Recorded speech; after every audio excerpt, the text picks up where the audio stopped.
There are a lot of tutorials out there that talk about how to use the craft, how to use magic for prosperity or healing or just to make your life better, how to deal with the house spirits in your house and all of that stuff. And we've talked about that a little bit. We're going to talk about that a bit more in the future. But with everything going on right now, politically speaking, I only really know of one channel anywhere that talks about how to use your politics in your magic. That's the Activist Witch. I love their channel. If you're not familiar with it, go to YouTube, check them out.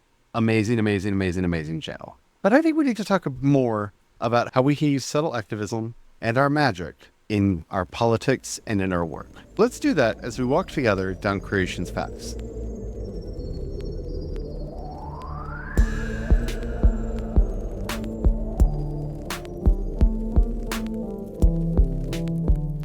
Hello, everyone. My name is Charlie. I am a Christopagan Druid and priest of Bridget. Hello, everyone. My name is Brian. I am a Christopagan Druid and sous chef to the Dagda. Today, we're going to be talking about subtle activism. How do we not just have beliefs, but to have them actually inflect into your magic and into your practice?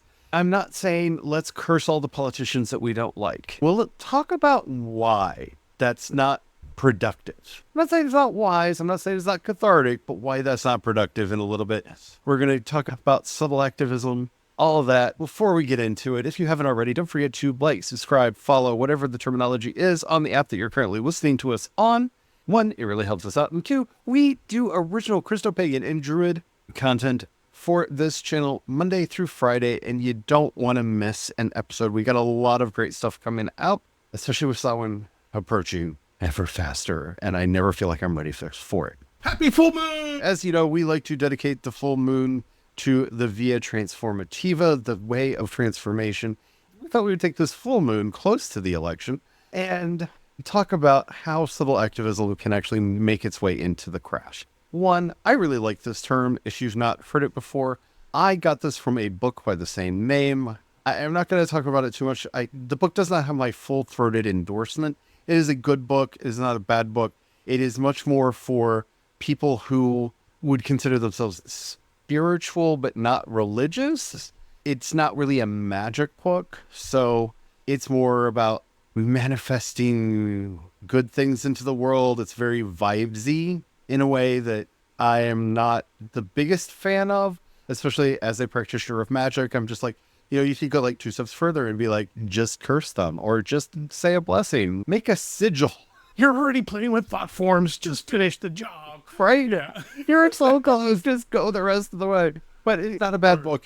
And amuse-bouche is to entice the palate, but it is the start of the meal, not the meal. And a lot of people are afraid of magic. If you're one of those who listens to us, but you're concerned about starting a magical practice, it's a great place to start. Yes. There's nothing bad about the book. It's just, I think a lot of the people who listen have been practicing magic at least for a little bit or are more into a magical practice, and is not that kind of a book. It's... But hey, I get it. Sometimes I go into a pool from the kiddie end, the shallow end, and sometimes I just dive right in. Yeah. So depending on which end you want to get into. With everything going on, this is the time of year to be thinking about that. You should be thinking about it more often. So we're going to start with some caveats here. I practice Credo She. I practice the fairy faith. As a result of that, there are no ethical qualms for curses in my belief system. We do not have a concept of karma. We do believe in the returning tide, the law of the returning tide, that you should be somewhat careful of what you're putting out into the universe because you never know what the tide is going to bring back in. But that is not the same as karma. So there really aren't any ethical concerns about that. Also, we believe that justice making is a big part of what you need to do as both a druid and somebody who works with the fair folk. I will be talking quite openly about cursing in a little bit. And if that is anathema to you, if that is something that you would never do, that's fine. Everyone needs to know their own lines and know where they will and will not cross. I'm not saying you're wrong if you believe that that's something you shouldn't do. I'm just saying in my belief structure, there's no good reason not to. That's just me and my husband. Yes, because even within the Christian context, justice making is a very big part of that. There's been a lot of other added baggage and self-deprecation and judgment that doesn't belong. That said, there's also a lot of subtle and nuance involved when working with compassion and justice making that gets very strange and hard to explain in any kind of short form. I couldn't even begin to even get into any kind of depth on this episode because it would be way more like we would need hours and hours. That's like a whole class to get into that compassion level of work. And you shouldn't be cursing things willy-nilly. You should really be thinking about what you're doing. I generally do not actually do like full-on like curse spells, but I will talk to my guides, guardians, and gods and be like, so this thing, person, place, or thing has been a problem? Is there anything we can do about that? And we kind of have a discussion like something out of a mafia movie. Often things get done. I'm currently living in this wonderful, joyful world where somebody who has been a real monster to me, putting a lot of lies on my name, has found themselves to eat all of the things they've accused me of doing. And they're reforming quite nicely. They're becoming a very nice, delightful person as they are learning humility. In the end, a lot of it breaks down to what's the fruit of what you're doing. If you're cursing just for simple vengeance to grow evil fruit, then don't. We're not here to grow evil fruit. You grow evil fruit, that's all you're going to have to eat as part of that law of returning tides. But if you're growing good fruit, if it's going towards at least stopping bad actors or helping bad actors to reform so they become good actors, like going the full atonement process as we just finished this atonement season, that's wonderful. That's great. So why did I say earlier that it's not wise or really worth your time, energy, and effort to curse, say, a politician or a political party or a activist group that is causing harm? Depending on how high profile that person, cause, or thing is, if you're sensitive to the more subtle energies of the world, you will realize that there is just a vortex, tornado, almost hurricane of energies swirling around them as people are sending blessings and curses and all kinds of positive and negative intentions their way. And it's like trying to talk next to a waterfall. It's like trying to spit on somebody who's standing in the eye of a hurricane. Yeah. But you're on the outside. Yeah. That spit's going somewhere else. I mean, it's going to be in there. It might hit somebody too. I mean, you never know. You never know. But it's good luck. So it's just not worth your effort to do, especially if it's a high profile person, activist group or something. There's going to be so much mixed intentions. Because remember, our intentions really do make magic. So just somebody thinking bad thoughts about a person, group, or thing is kind of putting a curse on them in a certain way. It's a mild one. It's a light curse. In D&D terms, it's like the cantrip version of a curse, but it's still happening. When you have hundreds of thousands or millions of people putting both these little blessings and these little curses through just simple intention, it's just a noisy wall of sound that we're not really going to easily break through. So that's not the best way to go at things, well, though I understand how that could feel cathartic, and I have nothing against doing magic for catharsis unless you're causing yourself or others actual physical harm. You should never do that, but don't expect to do a curse and have an activist group that's harming the environment or a politician that's going to be very bad for your region or country for it to actually affect them. It's just going to hit the great vortex of intention swirling around them. And yeah, for most of them, it kind of washes out. So it's not really worth the effort.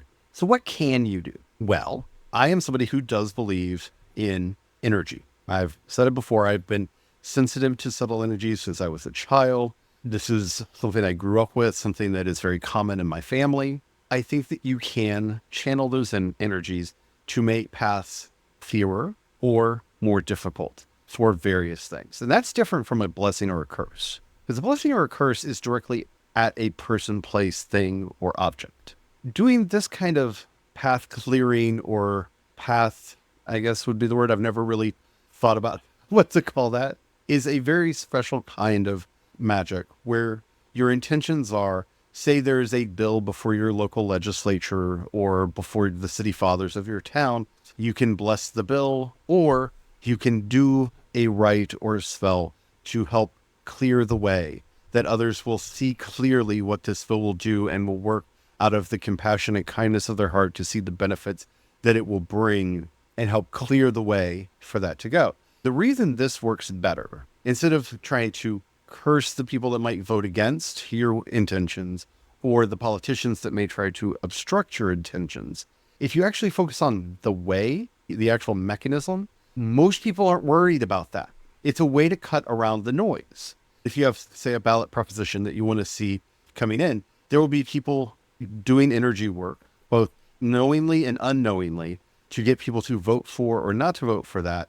But if you're working on clearing the way for its passage, for people to see what it says and to understand the benefits of it, that's a different kind of work. You're cutting a different lane through the subtle energy fields that are out there. And you'll be surprised how effective that kind of magic is, because most people are not going to be, one, the background radiation of people's general intentions, both pro and con, are not going to be affecting the path that you're cutting or blocking. And most people are not worried about that part of it. They're focused on the thing itself. So it's a much better way to get there. That really is the problem with subtle activism, is knowing how to specifically affect the causes that we want to have. Let me shift your perspective for a minute. Curling. This is an amazing sport I don't think a lot of people know a lot about.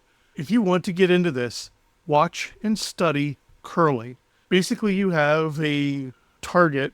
The person moves the puck towards that target trying to hit it. In subtle activism, that would be the bill and the bill getting passed. The bill is traveling along. The actual sport is the people scraping, clearing the ice ahead of that puck, trying to change minute surface tensions so the puck can either move faster, it can shift to the right and left to help that puck move along through very subtle work, subtly manipulating the energies before the puck so that it can hit its target. That is what we're actually talking about here. It's not going to be the same thing for everything that you're wanting to get passed.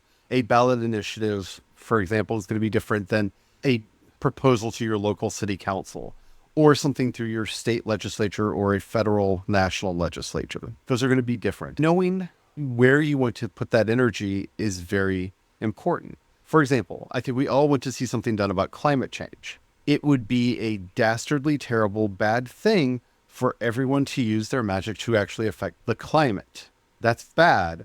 You know how the atmosphere calms down? Storms. I'm not saying that you could kill people, because of the amount of energy it takes to cause or stop a storm is like a lot. So I doubt any of us could actually do that, but you don't want to contribute to a major hurricane or a tornado outbreak or some other kind of really bad natural disaster. That's a bad path to take. That could cause a lot of harm to a lot of innocent people, and that's not where you want to go. So where do you want to go? Maybe clearing the way for better technology to come along for solar and wind power. They're developing power right now that can harvest energy from humidity. Like, honest to God, this is a real thing. This isn't a tinfoil hat thing. There's a SciShow episode about this. It's absolutely fascinating. Where they're using humidity to generate energy. Humidity, like sound. Could you imagine the entire South, U.S. South, could have its own natural energy generating resource that would provide for the entire region at least, if not beyond? Because humidity is just a thing. Like, pretty much you get near the Gulf, you've got humidity. They're looking at maybe power poles that could generate kilowatts of power. Yeah. That's amazing. So clearing the way so that the discoveries that need to be made in these fields can be made and make it just too expensive to use gas and coal and the other polluting methods for generating power. This is that thinking out, I hate this term, thinking outside the box that you need to be doing is what are the ways that you can clear it out, but don't get fixated on one thing. Like, I live in a very humid land, and when I heard that, it's like, oh, I'm going to start dedicating magic to making this possible because, man, in summer, our bills would be so low because we put some solar panels on the roof, put them these humidity things in the backyard, and we're just a power station because it's nothing but sunlight and humidity here where I live. But that's getting myopic. And that may be what you need to do. Again, catharsis is a good reason to do magic, but finding these things that you can do. And as I always want to remind you, we're Christopagans, and we have our little St. James in the back of our head. Faith without works is dead. So yes, you do your magic, and you tell people about them. Hey, did you know that there are these wind turbines that are the size of soccer balls that you can put on your fence posts to generate power? Those are real. They are things that exist. That's something we could be doing. We're not, but we could. They have larger ones that are the size of trash cans that you can just put in your yard, and they're built to funnel the air in and can actually move the turbine with little tiny gusts of wind. Those are things that exist. Not only that, but if you're fortunate enough to know somebody who works for, as part of one of, your local energy producers, just putting the thoughts into their head about these wind turbines, these other technologies, they may not be aware of it, and just making them aware of it. And because that's the thing, is magic is working with the subtle energies. You have both the physical subtle energies and the non-physical subtle energies. You don't know where it's going to lead you. So in this path clearing, you don't know when you're just going to happen to be in a room with a politician that could maybe put in a bill to make this more often. You might be in a room with somebody who can get the word to the people at your local power station or power company that could do it. So it's pairing not just the subtle rituals that we do in private, but making it part of who we are. And like, oh, here, did you know? Sharing the word about it as well.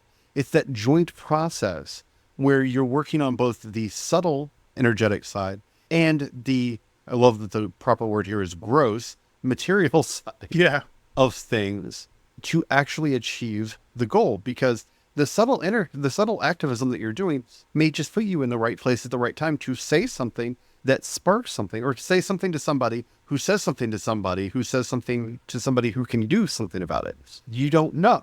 Here's a fun, for instance, where we live. We have a electric co-op, and about 5 years ago, I just got so annoyed that solar energy is just not being done at all around here. Was not really being done around here. And I started on both processes, putting out these subtle energies, trying to smooth the path to increase awareness, because awareness would greatly help with it. Also to help the co-op to become aware of that, if the houses could have battery capture, and if the co-op itself could allow, because the co-op didn't even have a process for, if you had solar energy in your house, you couldn't really put energy back in. They had no way of even doing that. That was like foreign to them at the time.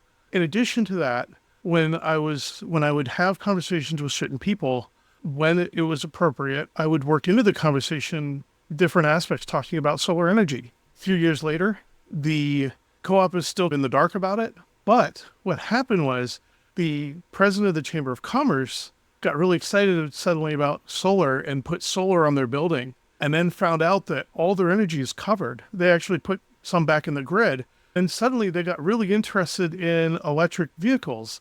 A free electric vehicle fill-up spot in town, because there aren't many electric vehicles around. So they just did a free charging station. Anyone coming through town can charge it for free. And they're really right in the middle of town. They're in the middle of town. It caused a bunch of people to get upset because they're like, whose taxes are paying for this? And that generated a wonderful conversation where, first of all, they don't get tax money. They're a private organization, which was great because I wanted awareness on that as well. I found it really fun that became a public conversation that many were having. They became aware that it's all paid for by those giant solar panels that everyone sees on the roof of the building as they drive by, because once it gets to the center of town. That also got the electrical co-op thinking, and now they actually they've added stuff to their website and have started conversations about allowing, like, if you have solar panels on your own private house, how you can integrate yourself into the grid for that energy sharing. This whole process, and it's just taken a long time, but it's been working with both and the physical energies. A lot of people that were really against the idea, these are the people that we're talking about in the area we live in, are climate change isn't happening. Yeah. There's nothing wrong with fossil fuels. Yeah. Like, they are science deniers when it comes to this, but it has moved them, and it took a long time because we're literally moving a mountain. Like, they did not want to see this as a possibility, and they do now. Yeah. And it's that both roads. If it wasn't for the subtle energy, there's a good chance you wouldn't have been able to have the conversations with the right people, been in the right places at the right time, have people randomly just be waiting in line with you while you're talking to somebody else about it and overhear and be like, hey, what's that? Because some of those conversations were grocery shopping and stuff. Yeah. It was just a matter of putting those energies out there to smooth the path. Back to that curling analogy, I just was trying to smooth that path and in any way that it could be smoothed and to help the puck get to its goal, and just being aware as well of those opportunities when they came up. This is a very powerful tool that if more of us did it, I think we would actually get to our goals quicker. I really do. I think that we would be able to achieve a lot of our bigger plans and do that changing of hearts and minds that we feel is impossible. We have seen a lot of people around here change their opinion that they had of the LGBTQIA community, for example. We've seen a big softening on that through both our subtle and physical activism on this, putting us in the place where the right person who is more influential in those other groups would come around to our point of view and basically be helping to bring the change with us. It's not instantaneous. And I feel like I always have to go back to this because while I love television, book, and movie magic, we don't snap our fingers and the world change. We don't have that infinity gauntlet that can make the world suddenly different. We don't have the power to do that. That's not how real magic works. It works on this very subtle level, but it does help us to get to the places we need to be to accomplish our goals.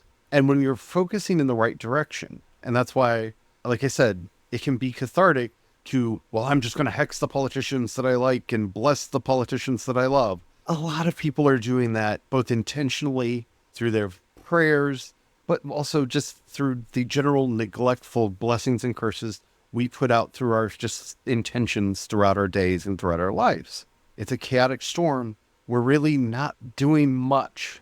You know, this isn't a wizarding duel from a movie where our blades are locked and we're just giving a little bit more strength to our side. It's just not really how the magics work. Once they start colliding like that, they start canceling themselves out. And so there really isn't a bang to your buck there. But as you can start finding these other paths, these other roads to channel that energy down, and you'll be able to achieve amazing things and to get people to start changing their minds and actually achieve the goals that you have. And again, like I keep saying, the more of us who are doing this, the easier those paths are going to be. Think of it like you want to plant a tree in the yard, right? You don't just stand at that spot in the yard and wish really, really hard that there's a tree there and that's it. You would want to put out the intention and wish for a tree to be there, but you still got to make sure that it's going to work, that the space is going to be right, that it's going to work and flow with the environment, that, you know, because other things in the environment can kill that tree really quick. If you're trying to plant it in a spot that gets too much or too little water, that tree's dead. It needs the water. But it's working those subtle energies. And once again, even if it's too little or too much water, maybe you need to smooth the path to have that water irrigated out or irrigated in towards the tree's roots so it gets what it needs. And then over time, eventually you have a tree.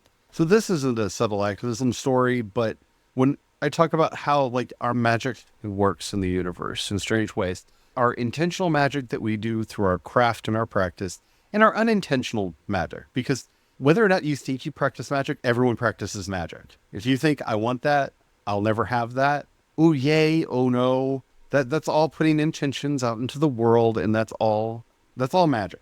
There was a day, a couple years ago, Brian, a couple friends of ours, and I were in the house, and we were talking about what we wanted for dinner that night. And we wanted fried chicken, but we didn't have any chicken in the house. We couldn't do fried chicken. We'd have to go to the store, pick up the stuff and do it, and well, if we're going to go into town, maybe we'll just get a bucket of chicken from one of the fast food places. But that still means leaving the house. So what are we going to do? And we're all sitting around the house, just plotting and scheming. How are we going to get fried chicken without having to leave the house? And there's a knock on the door. We're like, okay, that's weird. I open the door and it's one of our neighbors. It's a neighbor that we're friendly with. We've had conversations with, but we're not friends with. Like, we don't talk to them much. And she's got this huge buffet tray covered in tinfoil in her hands. And she's like, so I was just at this event for this thing, and we had so much food left over because everybody was talking and nobody ate. And I need to get rid of it. I don't have room in my freezers. So I've already given away most of the food, but nobody wanted the fried chicken. Do you want the fried chicken? Yes. And he would love the fried chicken. And turns out they went to one of our favorite restaurants in town and had them make the fried chicken. So it was the fried chicken we would have gone out to the store and gotten if we had left, delivered randomly to our house for free. I took the tray and I turned around, and after she left, as we're walking into the kitchen, I just looked around at everybody and went, sometimes the magic works. And put it on the table. And we all enjoyed our magic chicken. If we all enjoyed our magic chicken, like, it doesn't always work like that, Yeah. right? You're not always going to have somebody show up at your house with a magic chicken. But I mean, we were so focused. I mean, we were building a little intentional cyclone in the house about fried chicken. And it happened. This woman just randomly stopped by, and she'd given out because apparently she had steak and she had some fish. She'd like basically all the different proteins and all this stuff. And everybody took those before she got to us. But when she got to us, all that was left was chicken, which is what we wanted in the first place. Yeah. Apparently, we were so hyper-focused and so much intention on us having fried chicken that we like just slurped up all that energy from all the neighbors and pulled it in so that nobody else wanted, like, I guess everyone else was left with a void of that energy. It was just like, you want fried chicken? Oh, no, anything but. Apparently, they want it really badly over there. All our energy is there. That's what I'm talking about, putting energy out into the world. It can happen, and it's weird. Yeah. You never know what's going to happen. If it had been some of my other neighbors, I don't know if I would have accepted the fried chicken, but I have known this woman since I was a child. She lived next to my grandparents. Like, I've known this woman most of my life. Yeah. And I was like, sure, I will accept a tray, like a full buffet tray of fried chicken from you. Yes, I will do this. And that's how magic works. You never know where it's going to come from. You never know exactly how it's going to arrange things. And unfortunately, you don't know when. No. Because I believe you all had started grabbing your car keys and were about to head out the door. Yeah, because, I mean, let's be honest, at a certain point, just doing the thing sometimes, especially something simple like fried chicken, just going, doing it or getting it is, like...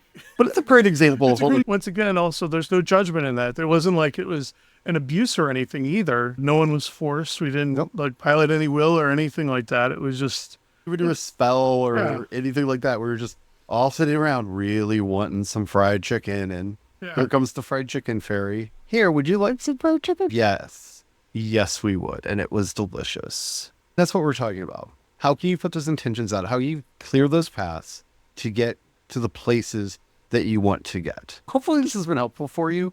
There are a lot of different ways to do this. Again, I highly recommend, if you've not checked out The Activist Witch, check out their channel. It is phenomenal.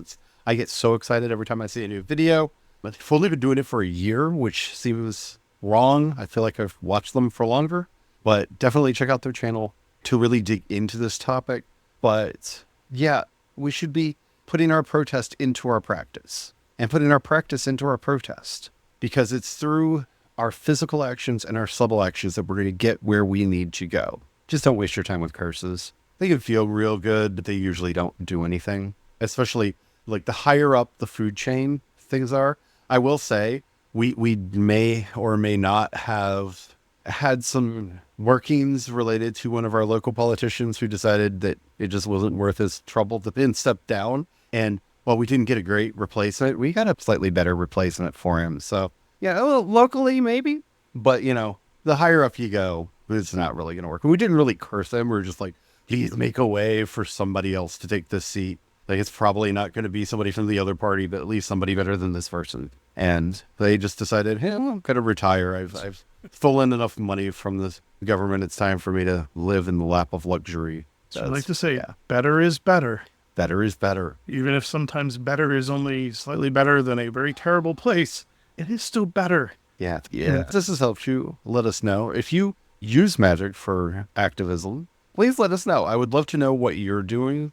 We didn't talk about any specific practices in here because I wanted to kind of open your mind and thinking of ways that you can do it, because everyone's local situation, and I know we have listeners from all over the world, everyone's local decision is going to be different on how to best approach this. And I feel like any answers that I would give would be very both American-centric and also living in the rusty buckle of the Bible Belt situation that we have here. But I would love to know, what do you do if you do this? This is the first time you've even thought about using the craft for activist purposes. let me know in the comments. I'd love to have a conversation with you about it. If you're listening to us on YouTube or Spotify, you can comment right there. Anywhere else, you can leave a comment, but they won't let us know. So please head over to creationsfast.com, click on chat, and you can leave a comment there, and we will get notified and be able to talk to you about it. While you're there, if you happen to have a few dollars you can pass our way, you can think about joining the membership like our wonderful people that do over there, and thank you for that. It really does help us out a lot. You can also support us on Patreon and Ko-fi. I am CE on both, and that goes to support everything that I do, including my writing and my music and the like. Got a lot of writing about to come out, so there's that. Also, let me know. Is it okay to promote that on this podcast? I don't know. Let me know. But that money really does go to help us keep the roof over our head, food on the table, and the lights on. May the one life flow through you and teach you to see the great web of interconnection around you, so that you might see the path that will get you to your goal, if only it was cleared out so the energy could flow more cleanly in that way. Amen. Amen.